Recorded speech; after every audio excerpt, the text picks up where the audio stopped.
सरिता सुबह सुबह उठकर पड़ोसियों के घरों में बर्तन धोने और झाड़ू पोंछा करने चली जाती थी। दोपहर को जब तक वो वापस आती, उसकी थकी आंखों में दिन भर की मेहनत की लकीरें साफ दिखाई देती।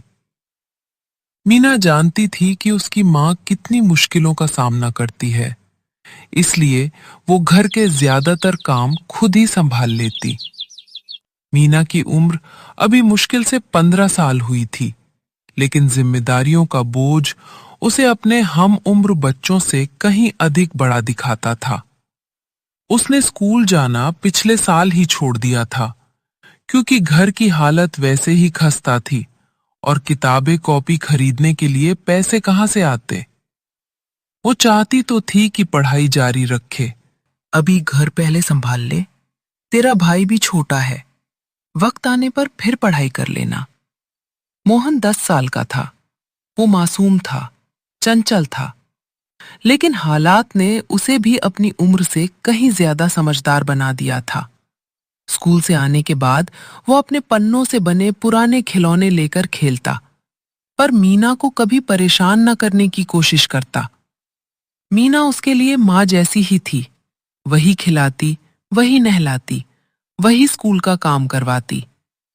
एक शाम सरिता काम से लौटी तो उसके चेहरे पर चिंता की गहरी रेखाएं थीं। मीना ने पूछा, माँ क्या हुआ?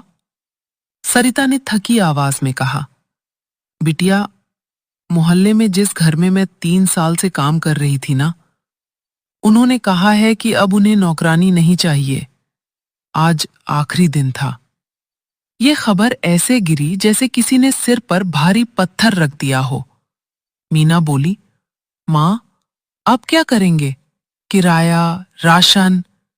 सरिता ने साड़ी के पल्लू से पसीना पोंछते हुए कहा, देखेंगे बेटी, भगवान भी गरीबों का साथ आखिर में ही सही देता जरूर है। लेकिन मीना जानती थी कि सिर्फ भगवान पर भरोसा करने से चूल्हे में आग नहीं जलती। अगले दिन मीना ने एक पुरानी चप्पल पहनी और मोहल्ले की कई गलियों में घूमते हुए छोटे छोटे काम तलाशने लगी। कहीं घरों में सब्जी काटने का, कहीं कपड़े धोने का, कहीं बच्चों को पढ़ाने का, पर हर जगह एक ही जवाब मिलता, अभी तो कोई जरूरत नहीं। थकी हुई मीना शाम को घर लौटी। मोहन उसके पास आया और बोला, दीदी, मैं बड़ा होकर बहुत पैसे कमाऊंगा, तब आपको कभी परेशान नहीं होने दूंगा। मीना ने मुस्कुराते हुए उसे गले लगा लिया। मेरे छोटू, तू बस पढ़ाई में मन लगाना, बाकी सब ठीक हो जाएगा। रात को तीनों ने आधी रोटी और नमक के साथ पेट भरा। सरिता के दिल में दर्द था कि बच्चे भूखे सो रहे थे, पर मीना उन्हें हिम्मत देती रही। अगली सुबह एक उम्मीद की किरण आई। सरिता की एक सहेली कमला अचानक घर आई। उसने बताया कि पास की बस्ती में एक स्कूल खुला है, जहां छुट्टी के समय बच्चों को ट्यूशन पढ़ाने वाली एक लड़की की जरूरत है। वो बोले, मीना, तू तो बहुत होशियार है, अगर वहां पढ़ा देगी तो कुछ पैसे मिल जाया करेंगे। स्कूल कोई खास बड़ा नहीं था।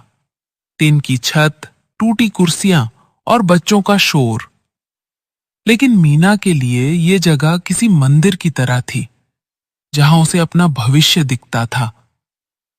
उसने छोटे बच्चे इकट्ठा किए और उन्हें प्यार से पढ़ाना शुरू किया। शुरू में मुश्किल आई, पर एक हफ्ते के भीतर बच्चे उसे पसंद करने लगे। स्कूल के मास्टर जी ने भी कहा, बेटी, तू बहुत अच्छा पढ़ाती है, ऐसे ही करते रहना। अब मीना जो थोड़ा बहुत कमाती थी, उससे घर का कुछ सामान आने लगा। सरिता ने भी दूसरे घरों में नया काम ढूंढ लिया। गरीबी अभी भी थी, पर अब वो उन्हें उतना नहीं डराती थी।